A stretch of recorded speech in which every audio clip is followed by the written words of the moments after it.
Bienvenue à cette émission. Je suis en studio avec Marie-Josée Roux. Marie-Josée, nous avons Bonsoir. un gros sujet à partager. Il s'agit de familles reconstituées. Il y a plusieurs angles sur lesquels on pourrait parler de la famille reconstituée. À savoir comment se comporte d'abord le couple, ensuite chacun vis-à-vis les enfants de l'autre. Mhm. En supposant que les enfants aient entre 2 et 15 ans à peu près. Ça change tout, c'est ça. L'âge des enfants est vraiment très important parce qu'on n'agit pas comme parent avec un conjoint et comme conjoint d'un parent dans la famille reconstituée. On n'agit pas de la même façon avec les enfants d'âge différent. Plus les enfants sont jeunes, par exemple, plus il faut éviter de changer souvent de partenaire. Parce que les jeunes enfants s'attachent facilement à une nouvelle figure qui devient tout à coup très familière. Et si je change de conjoint régulièrement, c'est des peines, c'est des pertes, c'est des peines d'objets aimés. Et l'enfant vit souvent, le très jeune enfant, c'est son attachement. Il va finir par avoir des difficultés dans l'attachement parce que ça change trop souvent. Bon, il y a toutes sortes de particularités selon les âges, mais bref, on peut dire en résumé que quand on devient conjoint d'un parent, d'une personne qui a des enfants, d'une autre union, il y a toute une place à faire. On ne peut pas dire que le conjoint va faire à un moment donné à défaut à ses enfants ou à sa parentalité. C'est ça, en principe et en général, la priorité d'un parent dans la vie, c'est de mener à bien le projet de parentalité qu'il a envers ses enfants. Ça, c'est son premier devoir. Plus encore que le devoir de conjoint, c'est ça. Il a un devoir de père, de mère. C'est sûr que là, on ne parle pas des enfants adultes. Une fois rendus adultes, les enfants, c'est autre chose. C'est-à-dire que oui, c'est heureux quand le conjoint est accepté, quand le conjoint est bienvenu. Mais le parent qui a des enfants doit tenir compte avant tout. Son premier devoir, il est envers ses enfants. Et pour assurer cela, il faut que, avant qu'on commence une vie de couple, il y a beaucoup de... faut y aller lentement. Moi, je dirais que la première chose qu'un conjoint doit faire avec les enfants de son partenaire, de son nouvel amoureux, c'est beaucoup prendre le temps. Être introduit graduellement dans les activités de la famille, ne pas brûler les étapes de la vie que ces familles-là ont déjà. Tu sais, il y a toutes sortes de routines, hein? Puis là, je te dirais que chaque famille reconstituée est un cas, est une histoire en soi. Mais quand on arrive comme nouveau conjoint avec un papa ou une maman qui a des enfants, il faut prendre beaucoup de temps pour observer le système familial. Chaque famille a son système, a sa routine, a ses traditions, ses façons de célébrer, de marquer les saisons, de marquer l'introduction à l'école, chaque famille a des traditions concernant les vacances, concernant les fêtes, les anniversaires, le budget. Tout ça, là, au début, quand on est dans une jeune union avec un parent, il faut observer beaucoup, ne pas parler beaucoup, puis essayer de découvrir quelles sont les valeurs, la culture familiale, quelles sont les priorités de cette famille-là, Puis ça nous en dit déjà beaucoup sur notre conjoint. En apprenant à connaître le système de la famille, on apprend aussi à connaître le conjoint, la conjointe. Et par-dessus de marcher, pour compliquer un peu la situation, le nouveau conjoint a lui-même des enfants.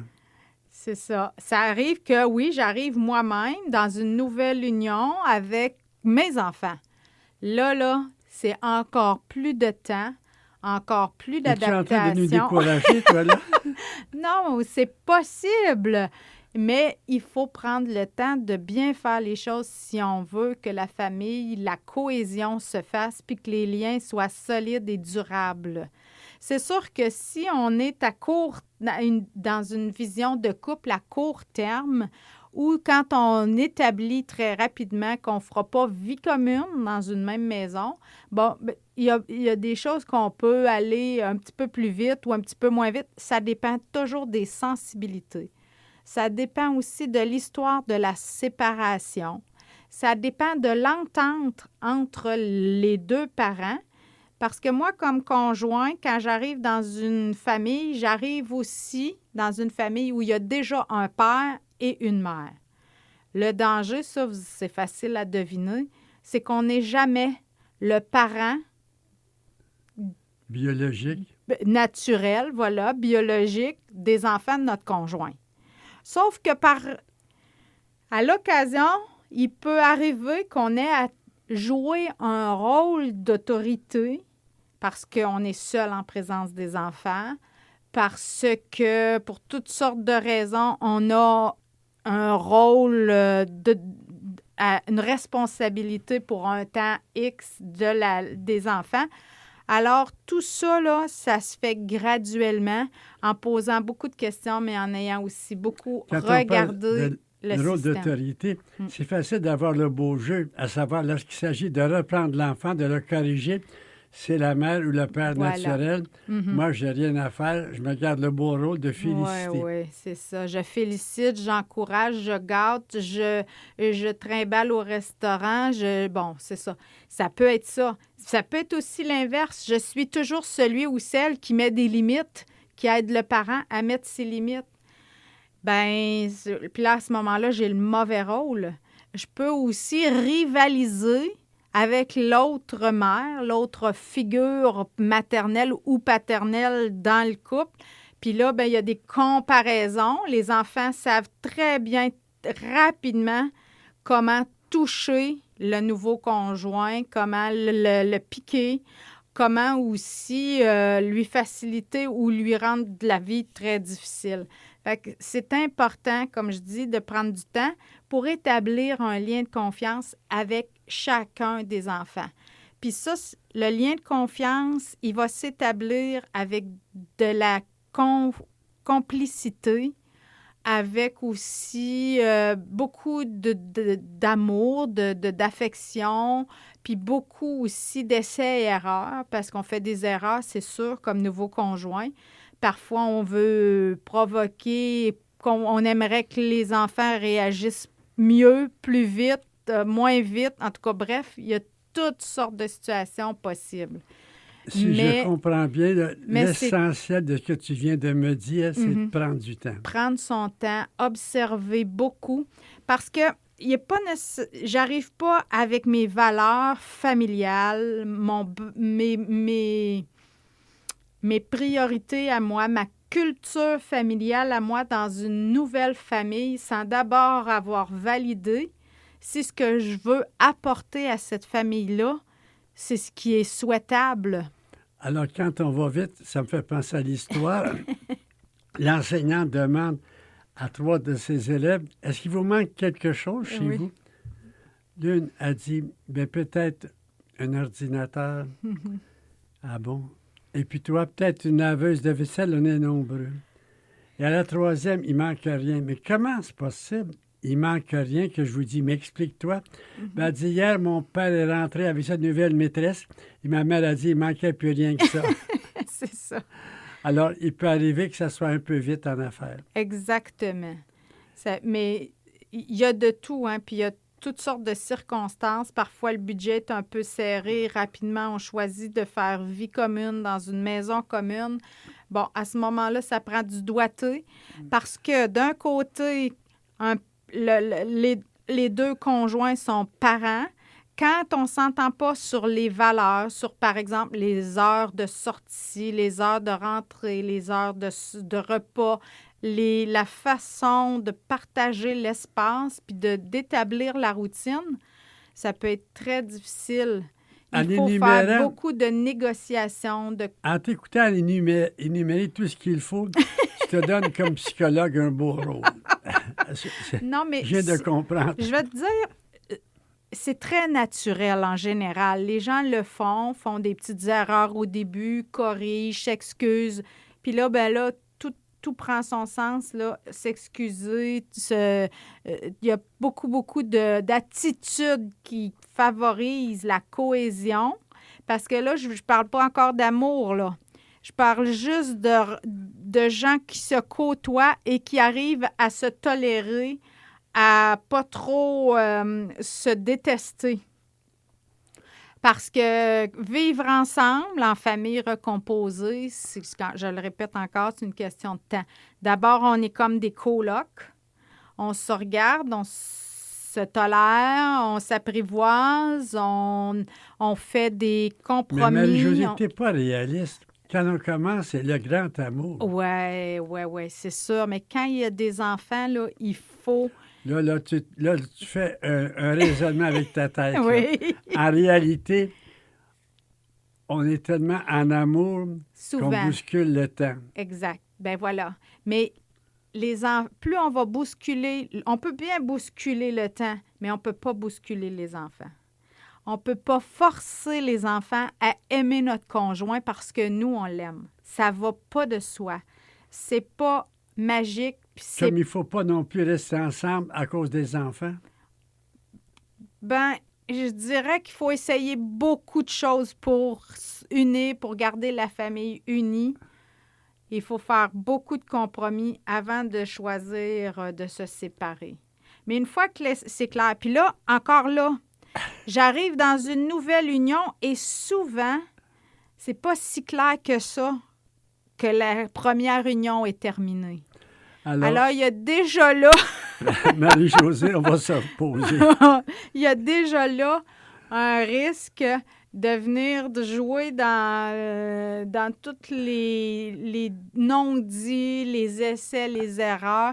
Il y a des couples qui expérimentent la vie de famille recomposée puis qui reviennent à la première famille, à la première union. Tu sais, il y a de tout, Gérard. Alors, on a tout inventé dans la... Pour ne pas donner la migraine aux gens qui écoutent, un mot, prendre son temps. Prendre son temps. Là, on va prendre un peu on va prendre une pause. De pause. Mais en t'écoutant, j'apprécie le célibat.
Alors, je suis en studio avec Marie-Josée Roux.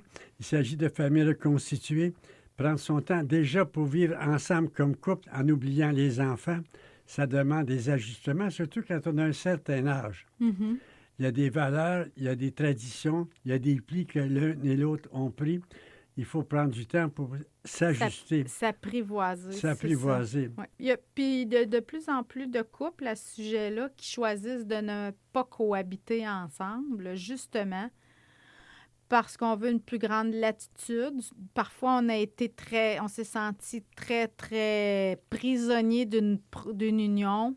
On se dit, je me ferai plus prendre. Et il faut dire que depuis 2017, le nombre de gens qui vivent seuls est plus nombreux que les gens qui vivent en couple. En particulier dans les plus âgés, oui, c'est vrai. Alors, arrivons d'abord, pour être plus précis, quand il y a un papa déjà là, une maman, avec des enfants, le rôle que j'ai, moi, comme nouveau papa, comme nouvelle maman, le premier rôle, c'est... Bien, je dirais que la première chose, c'est que j'aime la personne qui est père, mère, j'aime l'autre. Puis ça, déjà là, ça fait de lui une personne qui est certainement plus confiant.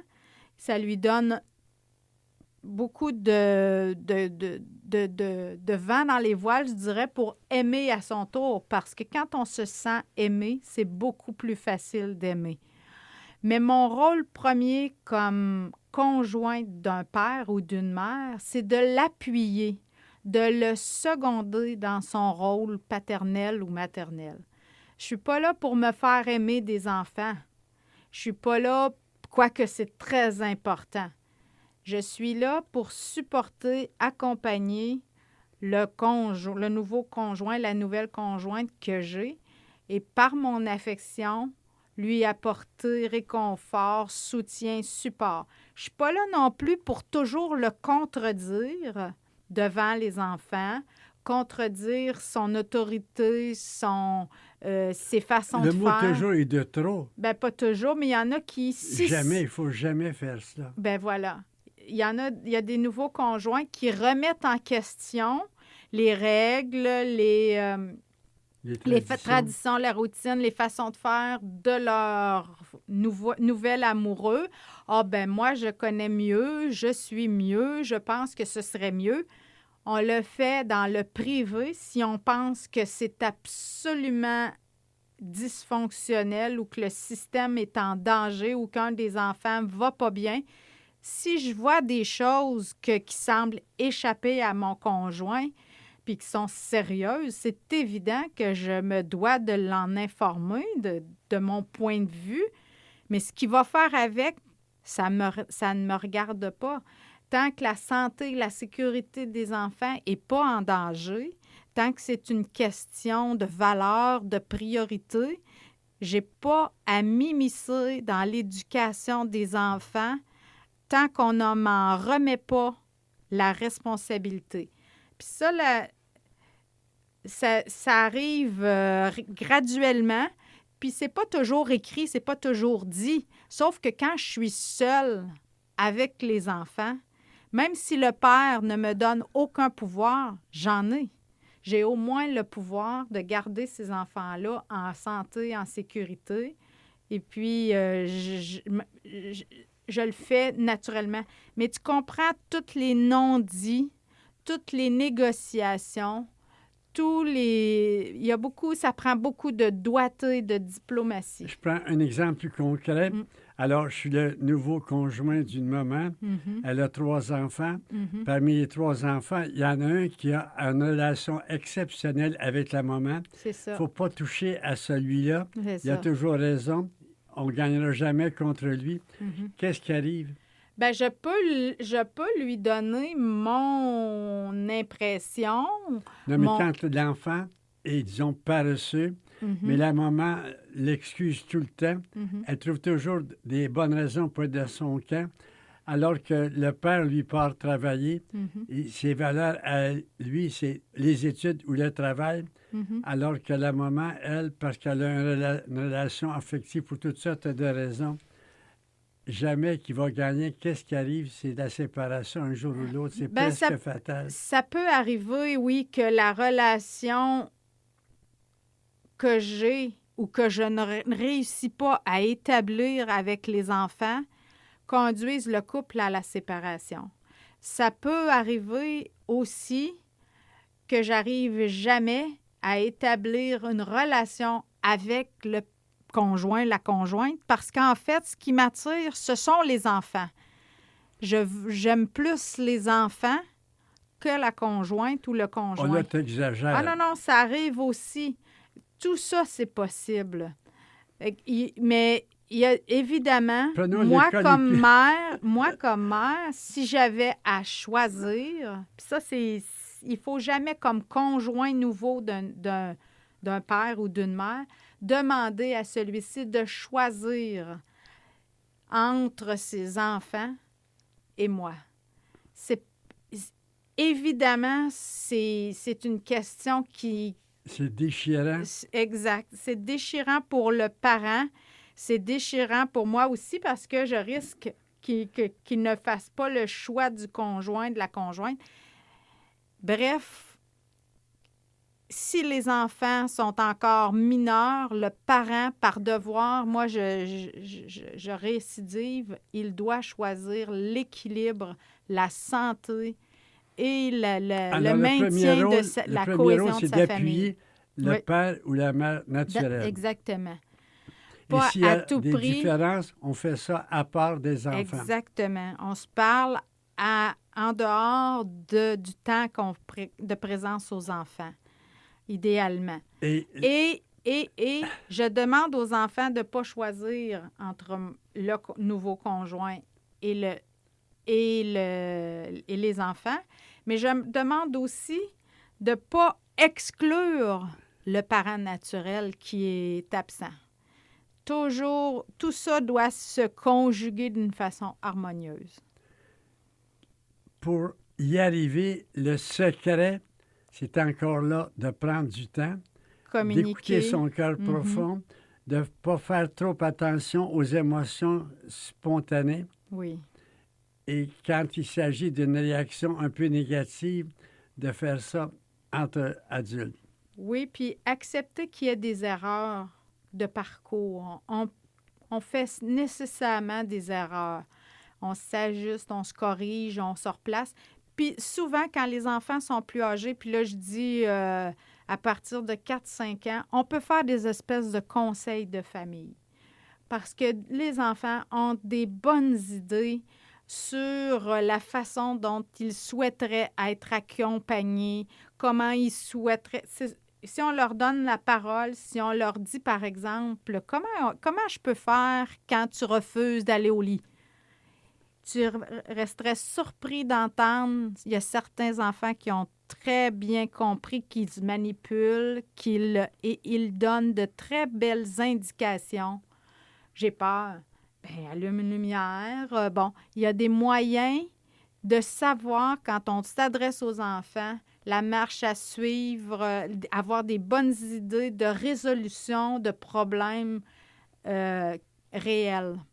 On fait un conseil de famille, on assied tout le monde ensemble dans un temps où on a du temps, dans un moment où on a du temps, on se partage un petit jus, quelque chose de spécial, puis on se parle des vraies choses. C'est surprenant comment ça peut aider la cohésion. Est-ce que c'est important qu'on déménage tous les deux? Ça dépend de chacun. C'est sûr qu'il faut le faire en respectant. Il faut être très conscient, si c'est possible, de... Je prends un exemple. Mm-hmm. Les nouveaux conjoints ont des enfants adultes. À ce moment-là, adultes qui sont déjà partis de la maison, ils n'ont plus à s'interférer dans la vie amoureuse de leurs parents. Mais moi, ce que j'ai entendu, c'est que la maman ne voulait jamais vivre chez l'autre. Ça se peut. Il y a toutes sortes de sensibilités par rapport à ça. C'est évident que d'avoir une nouvelle maison, quand on se met en couple, que ce soit ni la maison de l'un, ni la maison de l'autre, c'est favorable pour créer une union durable. Parce que chacun arrive avec certaines choses, mais les lieux ne sont pas déjà la propriété plus exclusive de l'un ou l'autre. Ça favorise beaucoup on ait une espèce de partage équitable des lieux. Mais Marie-Josée, chaque fois que j'ai rencontré ce cas-là, la maman voulait avoir une nouvelle maison. Oui. Le papa, lui, s'en accommode plus facilement. Oui, parce que souvent, les hommes vivent plus à l'extérieur, ont des occupations, mais pour ce que j'imagine que les gens auxquels tu fais référence, c'est des personnes où la femme reste plus à la maison.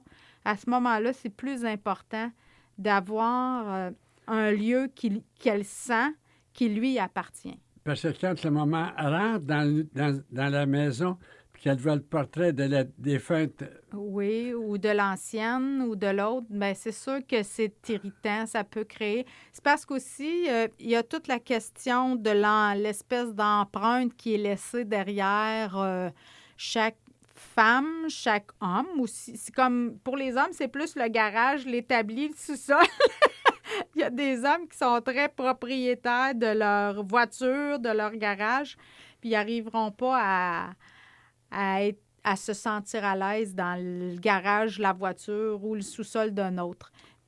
Alors, je retiens dans ou la ton cuisine, propos, ça dépend. Je retiens encourager, appuyer le nouveau conjoint, le papa, le maman, oui, c'est ça, le parent. Et soutenir. Quand on a une autorité, lorsqu'on est seul avec les enfants, ne pas les bousculer, les traditions. Oui, c'est ça. J'arrive pas avec mes valeurs puis mes façons de faire, quoique les enfants savent très bien, très vite que moi, je suis comme je suis. Il y a des choses qui sont plus importantes pour moi que pour le papa ou que l'autre parent. Et ce que je retiens encore, c'est ton conseil de famille que je trouve très pertinent. Mm-hmm. Demander aux enfants dans une assemblée, est-ce qu'il y a des choses qu'on peut changer, améliorer, corriger? Mm-hmm. Puis demander aussi pour les temps des fêtes, les temps de vacances, avoir des suggestions, avoir des commentaires. Il y a des enfants que l'on traîne en vacances, que l'on traîne dans les sports, dans les activités auxquelles on veut qu'ils soient initiés. On peut leur demander leur avis. Très tôt, ils ont un avis. Et quand j'arrive avec ma propre famille, savoir qu'il y a une égalité qui doit s'installer. Exactement. Je ne peux pas traiter les miens d'une façon trop différente. Exactement. Puis ça, c'est tout le jeu des pensions alimentaires. Mais là, je t'écoute. Tu t'en viens bon, hein? Les juges... Tu me voles les mots de la bouche. Les gens qui font de la médiation, les juges en médiation, sont très sensibles à ce que les enfants aient sensiblement la même vie, parce que de plus en plus, la garde partagée est répandue, que les enfants aient sensiblement la même vie chez papa et chez maman. C'est pour ça qu'on a une pension alimentaire dans certains cas qui vient équilibrer le parent, qui vient favoriser que le parent le moins fortuné ait sensiblement le même budget que l'autre parent pour fournir une qualité de vie sensiblement pareille. Alors, c'est ça qui est le secret de la cohésion des familles reconstituées, c'est qu'on installe des conditions qui favorisent une routine, une sécurité. Parce que si c'est trop différent d'une personne à l'autre, d'une autorité à l'autre, d'une maison à l'autre, d'une routine à l'autre, l'enfant est tout mêlé puis doit s'ajuster constamment. Ah oui, est-ce que je suis avec la personne qui me couche à 7 heures ou avec celle qui me couche à l'heure que je veux? Est-ce que je mange vegan ici ou si je mange de la viande? Tu comprends qu'il y a beaucoup d'adaptations à faire.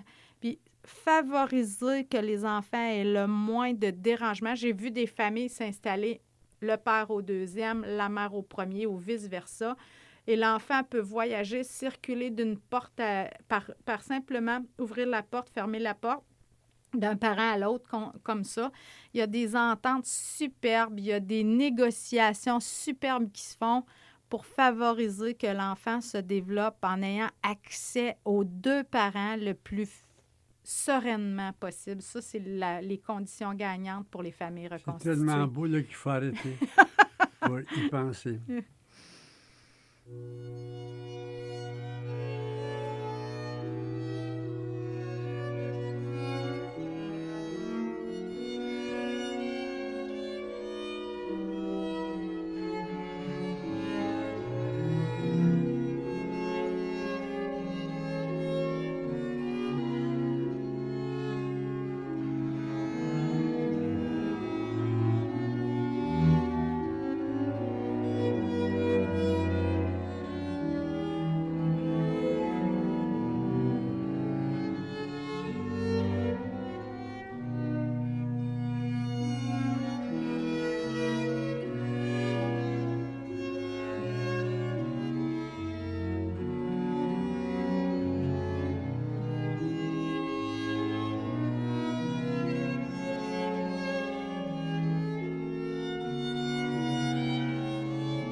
Dans une famille reconstituée, le nouveau conjoint adopte les enfants.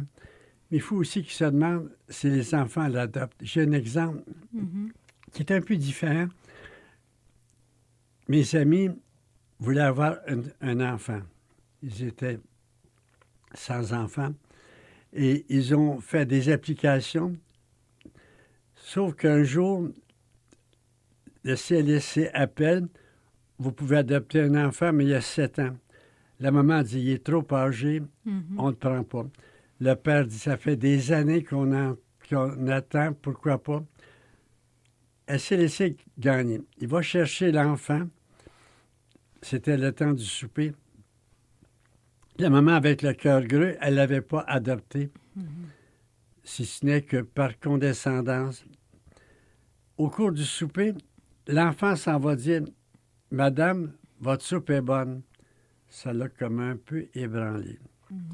Un peu plus tard, dans le souper, le papa dit, « Je vais aller te montrer la ville après souper. » Il a dit le mot qu'il fallait dire. « Oui, si madame vient avec nous. » Elle a croulé.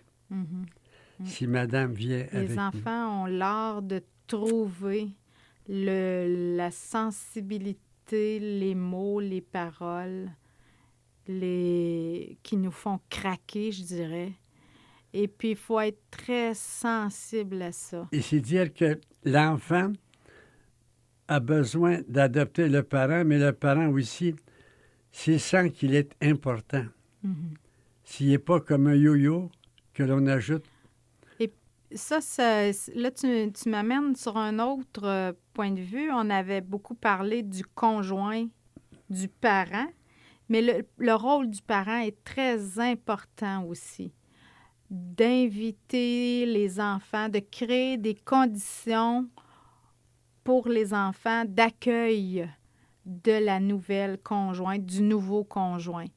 On célèbre, on fête, on prépare des petites surprises pour lui, pour elle.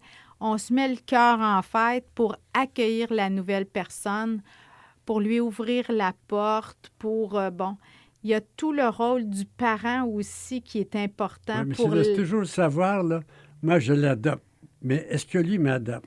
Exactement. Et c'est pas toujours la réciprocité. Exact. Mais comment faire pour qu'il m'adopte? C'est qu'il ait la conviction que je peux l'aider. Oui, et puis qu'il a le choix. Il doit savoir, l'enfant, qu'il a le choix de m'aimer ou pas, mais que m'aimer, c'est mieux. Il y a un film, dans le temps, un vieux film, Le choix des anges. Il ne faut pas que ce soit forcé. Le choix des anges. Les enfants avaient à choisir leurs parents avant de prendre leur naissance. Ah ben là. Et c'est pas possible comment le choix des enfants, comment il y a des critères qui sont parfois déroutants. Oui. Puis à la fois aussi très simples. C'est des presque rien. Exact. C'est des situations très, très banales, très anodines, des mots de trop qui font la différence, soit pour l'inconfort ou la réussite de la cohésion. Parfois, il faut savoir, puis ça, c'est de la diplomatie, c'est de la sensibilité. Et je sais que il faut savoir quand parler, quand se taire. Je sais que l'enfant m'adopte quand j'ai la certitude que pour lui, j'ai de l'importance. C'est ça. Mais pour avoir de l'importance pour lui, il faut qu'il y en ait énormément à mes yeux. Ça commence d'abord par l'adulte. C'est l'adulte qui est garant de la relation. C'est lui. Puis il y a des enfants qui savent très bien jouer là-dessus, dans le sens où il y a des adultes, il y a des conjoints qui essaient de se faire aimer, puis qui n'y parviendront jamais parce que l'enfant sait le pouvoir qu'il a en refusant, en étant... puis ça en étant négatif ou rébarbatif. Là, à ce moment-là, le rôle du parent est important. Que l'enfant soit convaincu que le parent va continuer de sa relation amoureuse au-delà des caprices, quand c'est une question de caprice, de l'enfant.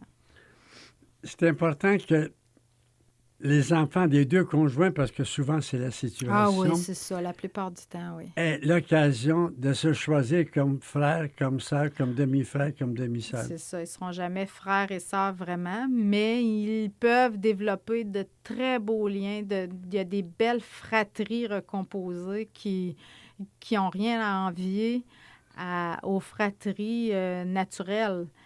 Mais ça encore, c'est une question de temps, de cohésion, Et pour y arriver, il y a comme la fête. Exact. C'est la fête, le repas, les loisirs, les temps de vacances. Parce que dire ils vont être ensemble pour faire le ménage, ça... c'est pas gagnant-gagnant. Les animaux aussi peuvent créer des belles occasions de partager, autour du soin qu'on prend d'un animal. On peut aussi créer des belles relations, des beaux liens. Mais déjà, nous avons là une belle piste.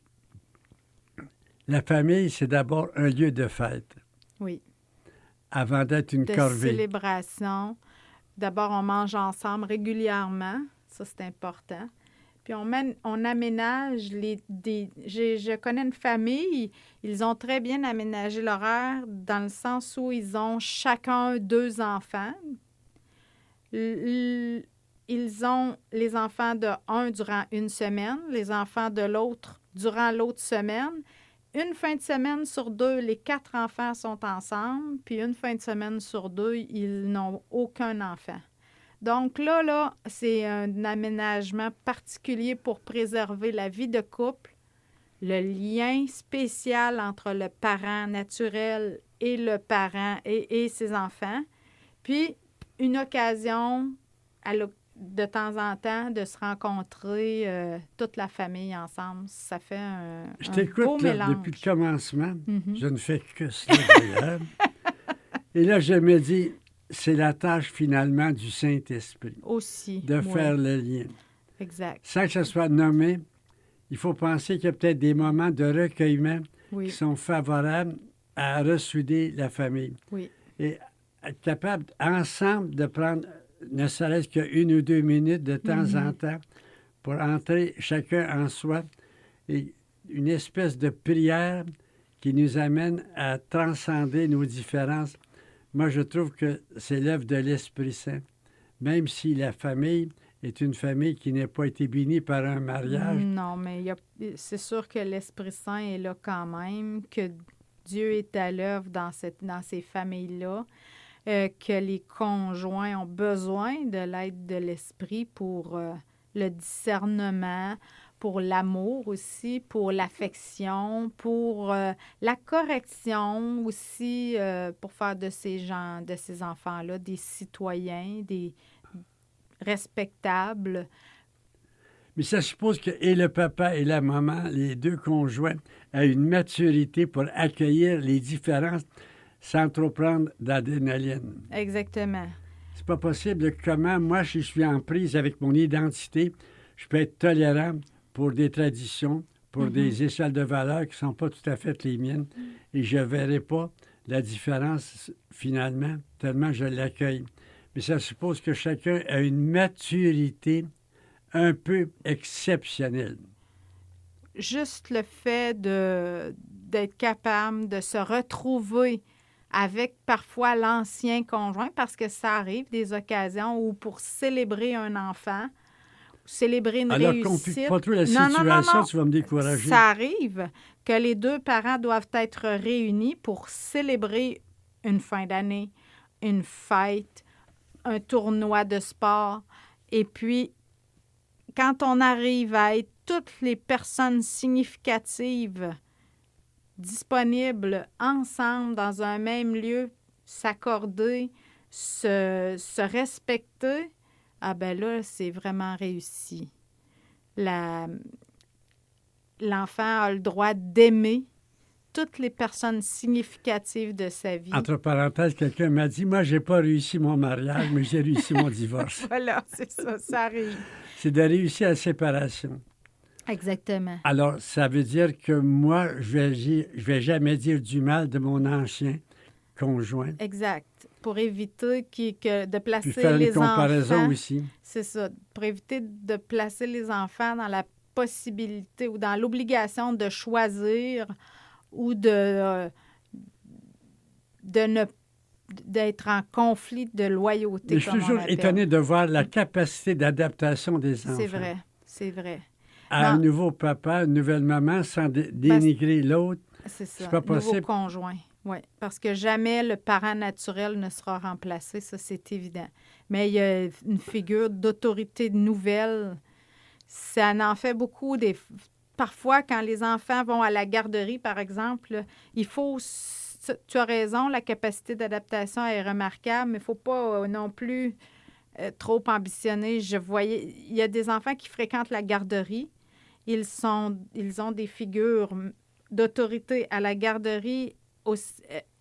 Quelques fois par jour, ils changent d'éducatrice. Ensuite, ils arrivent à la maison, il y a encore 2 figures d'autorité, des fois 4. Il y a les grands-parents dans le décor à l'occasion pour soutenir les parents. Il y a beaucoup, beaucoup de monde qui participe à l'éducation des enfants. Je lis parce que c'est donc pas l'éducation que j'ai reçue. Exact. Quand à la maison, je me plaignais de la maîtresse d'école, c'était une cause perdue d'avance.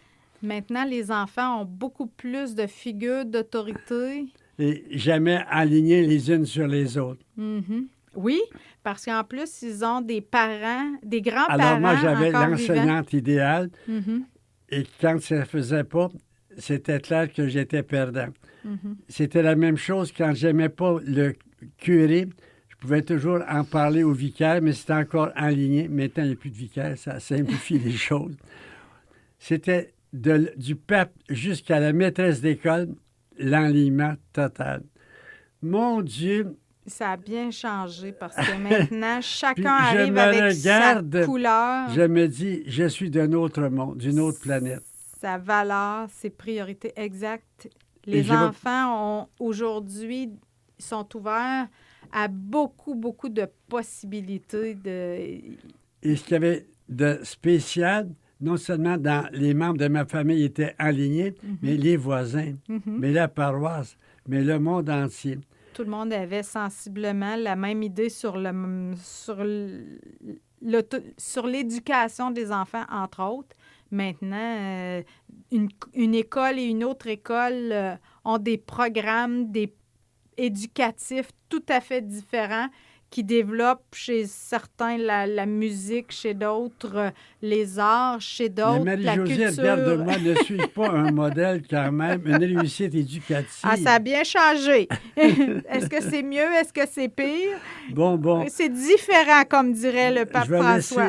Je vais laisser les gens qui écoutent de faire une réponse intelligente.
la famille recomposée versus la foi.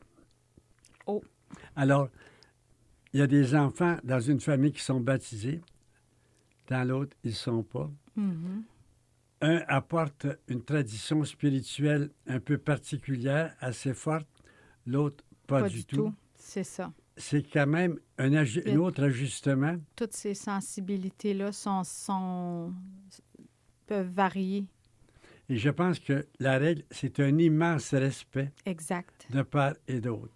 Et même au fur et à mesure que grandissent les enfants, il y en a qui font des choix déconcertants concernant leurs croyances, concernant leurs pratiques religieuses aussi. On voit de plus en plus de jeunes qui se mettent à la méditation, au yoga, à toutes sortes de traditions.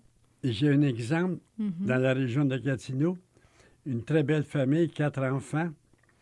Après souper, ils ont la liberté de faire ce qu'ils veulent, mais après, les devoirs. Or, un jour, la maman se rend compte que la fille avait fermé la porte de sa chambre, ce qu'elle ne faisait jamais. Elle a respecté ça.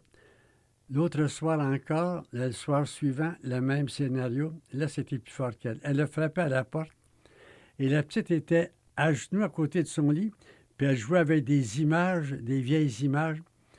Elle, qui était absolument athée, s'était défendue de parler de religion. Aucun enfant avait été baptisé.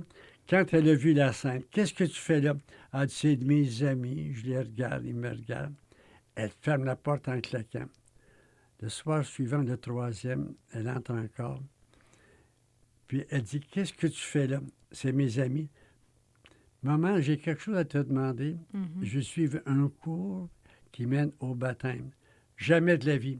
Maman, tu me donnes tout ce que je veux. Regarde ma chambre suréquipée. Pas question. »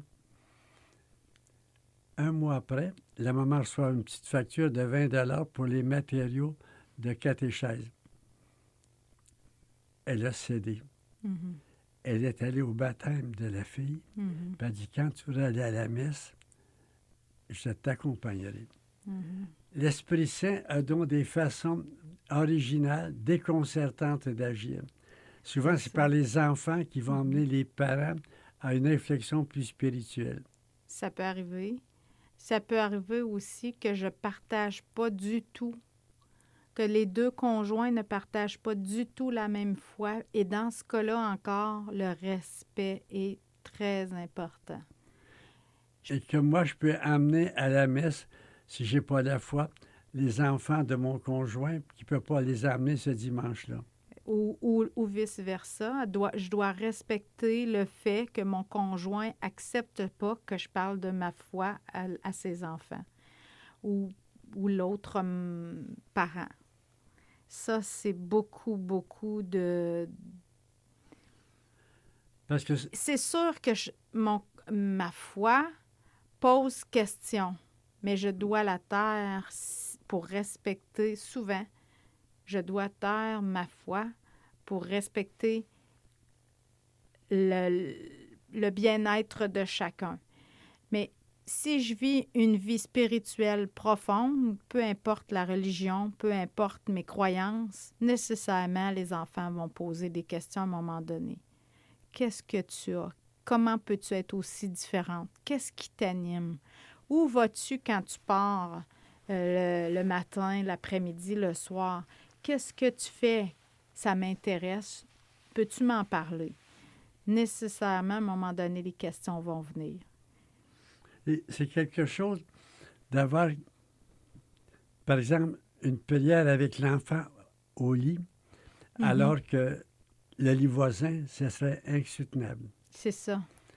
Mais je suis toujours persuadé que l'Esprit Saint, quand tu l'écoutes, te donne les bonnes manières tout en douceur exact. Pour respecter et à la fois tes convictions et les convictions de l'autre.